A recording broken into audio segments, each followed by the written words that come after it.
నమస్తే friends, please subscribe my channel, like and share చేయండి. అదేవిధంగా నాకు న్యాయం జరిగేంత వరకు సపోర్ట్ చేయండి. ఇక్కడ చూడండి, నోటీస్ వచ్చేసింది. Dear partner, you have a complainted Porter order offline. Doing this is a serious offense. If you do this again, your account will be suspended permanently from porter. Kindly avoid completing porter order offline. Team porter. ఇది నిరూపించాలి. ఇది message నాకు పంపడం కాదు, నిరూపించాలి. ఆ message ఎట్లా పంపిండో చూడండి. ఇగో లొకేషన్కి వెళ్ళిన సెకండ్లోనే క్యాన్సిల్ చేసిండు కస్టమరు.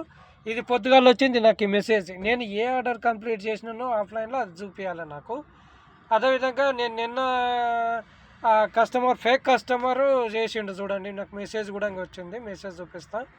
మెసేజ్ ఇక కస్టమర్ చేసిండు. Your credited ₹4,300 to bank account. ఇది అంట 15/12/2025 by account linked 01 to NEFT. అది డీటెయిల్స్ అని రిఫరెన్స్ నెంబర్ అంతా పంపించిండు. అయితే మరి ఇది నాకు వచ్చినట్లు అమౌంట్ వచ్చినట్లు నా అకౌంట్లో పడాలి కదా. ఆ ట్రాన్సాక్షన్ డీటెయిల్స్ అని నా అకౌంట్లో చూపించాలి. ఈ ట్రాన్సాక్షన్ డీటెయిల్ కూడా నా అకౌంట్లో చూపించాలి. మరి ఆ కంప్లీట్ చేసిన దాన్ని కూడా ప్రూఫ్ చేసిన తర్వాత నేను సస్పెండ్ చేయాలి. వితౌట్ ప్రూఫింగ్ వాళ్ళు సస్పెండ్ చేస్తున్నారు. దీనికి కారణము పోర్టరు. మళ్ళీ మేము తప్పు చేయింది కూడా సస్పెండ్ చేస్తాము అంటున్నారు.